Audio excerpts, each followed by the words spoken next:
বাংলাদেশের তথাকথিত কিছু আলেম নামের জাহেল কিছু মূর্খ লোক বলছে যে ইরানকে সাপোর্ট করা যাবে না। ইরান ইসরায়েল যে সংঘাত, সেই সংঘাতে যদি আপনি ইরানকে সাপোর্ট না করেন তাহলে কি আপনি ইসরায়েলকে সাপোর্ট করবেন? ইরানের আকিদা খারাপ। ইরান কিন্তু শিয়া মতবাদ প্রতিষ্ঠা করার জন্য লড়ছে না, তারা লড়াই করছে মুসলমানদের জন্য। ইতিপূর্বে দেখেছেন ইরান পাশে দাঁড়িয়েছে ফিলিস্তিনের, গাজার পাশে দাঁড়িয়েছে। যখন গাজা বিধ্বস্ত, গাজা মাটির সাথে মিশে যাচ্ছে, গাজার জন্য কিন্তু বিশ্বের বড় বড় দেশগুলো কেউ দাঁড়ায়নি। গাজার জন্য দাঁড়িয়েছে, লড়াই করেছে ইরান ইসরায়েলের সাথে। তো আমরা যদি এখনও বলি যে ইরানের আকিদা সমস্যা রয়েছে, তো ইরানের পাশে না গিয়ে তাহলে কি ইসরায়েলের পাশে দাঁড়াবে?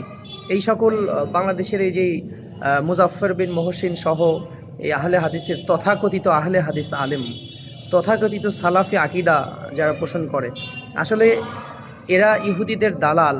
এদের চক্রান্ত এতটাই ভয়াবহ, মানুষকে, সাধারণ মানুষকে বিভ্রান্ত করাই এদের কাজ। যখন সারা বিশ্বের সমস্ত মুসলমানের স্বার্থেই ইরান লড়ছে, ইরানের আকিদা নিয়ে আমরা কখনো আপোষ করি না। ইরান শিয়া মতবাদ প্রতিষ্ঠার জন্য কিন্তু ইরান লড়ছে না, ইরান লড়ছে মুসলমানদের জন্য। ইরান ইতিপূর্বে গাজার জন্য লড়েছে, গাজার পাশে ইরান দাঁড়িয়েছে। তো আমরা ইরানকে কেন সাপোর্ট করব না? আর যারা বলছে যে ইরান ধ্বংস হয়ে যাক, এরা কিন্তু আসলে মুসলমানদের ঐক্যের মধ্যে ফাটল ধরাতে চায়। আপনার আপনার আপনার আপনার সবচাইতে বড় স্বাধীনতা সেটা হলো আপনি কাউকে সাপোর্ট করতে পারেন। এটা আপনি কোনো দেশের জন্য, কোনো দলের জন্য কিছু না করতে পারলেও আপনি কিন্তু একটা জনমত তৈরি করতে পারেন। তো একতা প্রকাশ করে এক দলের সঙ্গী হতে পারেন। তো এটা থেকে এত ন্যূনতম উপকার যেন মুসলমানের না হয়, এটাই ইহুদিদের দালাল ছাড়া তারা চায়। বাংলাদেশের তথাকথিত আহলে হাদিস তারা দেখবেন বাংলাদেশের মেজর যে প্রবলেম সেগুলো নিয়ে মুখ খোলে না। যখন মানুষ যে কোনো একটা বিষয় এক হতে চায়, সেই বিষয়টা বিভ্রান্তি তৈরি করার জন্য সেই বিষয়টা নিয়ে তারা আলোচনা করে, তারা ফতোয়া দেয়। এরকম ভয়াবহ ফতুয়া সন্ত্রাসী বাংলাদেশে আরও রয়েছে। সালাফি আকিদা ছাড়া, মানে আহলে হাদিস ছাড়াও রয়েছে। মুহিবুল্লাহ বাবুনগরী আছে, রিজওয়ান রফিকি আছে।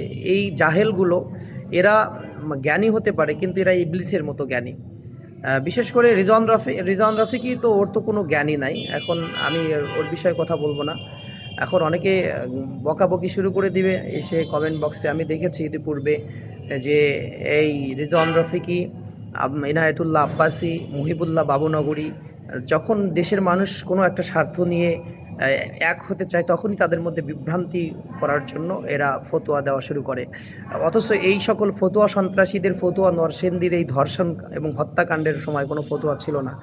ইফতার মাহফিলে গীতা পাঠ করার সময় তাদের কোনো ফতোয়া ছিল না। এরপরে এদের কোনো ফতোয়া কাজ করে না। এই যখন দেশের অন্যায় হয়, শরিয়া তারা কায়েম করতে চায়, কিন্তু শরিয়া তারা যখন সংসদ গঠন হলো তখন দেশের সরকারের শপথ অনুষ্ঠানে মুহিবুল্লাহ বাবুনগরী মুখ বাঁকা, এরকম মুখ বাঁকা করে সে গিয়েছে অনুষ্ঠানে। সে কি সেখানে শরিয়া কায়েম করে আসছে? এটা তার কাছে প্রশ্ন। এই জাহেলগুলোকে সমর্থন করে বাংলাদেশের কওমি মাদ্রাসার পিছনের ব্রেঞ্চের কিছু ছাত্র, যারা পড়াশোনাও করতে চায় না, যাদের জ্ঞান অর্জনের কোনো স্পিরিট নাই, তারা হুজুর যা বলে সেটা নিয়ে লাফালাফি করে। নিরপেক্ষভাবে কোনো কিছু চিন্তা করার মতো প্রয়োজনীয়তা তারা অনুভব করে না। তারা কোনো বিষয় নিরপেক্ষভাবে চিন্তা করে না। তাহলে সঠিক সিদ্ধান্তে যে তারা আসবে, এজন্য তো চিন্তা করতে হবে। এই চিন্তা তারা করতে চায় না। তারা শুধু চায় যে আমাদের হুজুর যা বলছে এটাই সঠিক। না, হুজুর যা বলছে এটা সঠিক নয়। এই চিন্তা ছিল আরবদের, এই মক্কার লোকদের মধ্য থেকে, যে মোহাম্মদ ইতিমের ছেলে, তার কথা আমরা শুনবো। আমাদের বড় বড় লোকেরা এটা বলেছে। ইব্রাহিম আলাইহিস সালামের সময় দেখুন, কল ওয়াজাদনা আবাআনা লাহা আবিদিন। ইব্রাহিম আলাইহিস সালাম যখন বললেন যে তোমরা মূর্তি পূজা কেন করো, তখন তারা বললো আমাদের বাপ দাদা করেছে। এই যে বাপ দাদা করেছে এই জন্য মূর্তি পূজা করে। আজকের এই কওমি মাদ্রাসার কিছু অল্প শিক্ষিত কিছু হুজুর হাফিজি মাদ্রাসাতে বা অন্য কোথাও চাকরি করে, মসজিদে শুধু ইমামতি করে, তারা হাফেজ হয়েছে অথবা কিছু একটা পড়াশোনা করেছে কোনো ন্যূনতম মিজান পর্যন্ত। এই করার পরে তারা দুনিয়ার সব পড়াশোনা শেষ করে দিয়ে বসে আছে। এখন তারা এই চরমোনাইয়ে কি বলল, মুহিবুল্লাহ বাবুনগরী কী বলল, রিজওয়ান রফিকি কী বলল, এইগুলো নিয়েই সাপোর্ট করে। আর লেখালেখি করে, প্রচুর পরিমাণে এরা লেখালেখি করে ফেসবুকে, যারা বাংলাদেশের মানুষের মধ্যে বিভ্রান্ত ছড়ায়।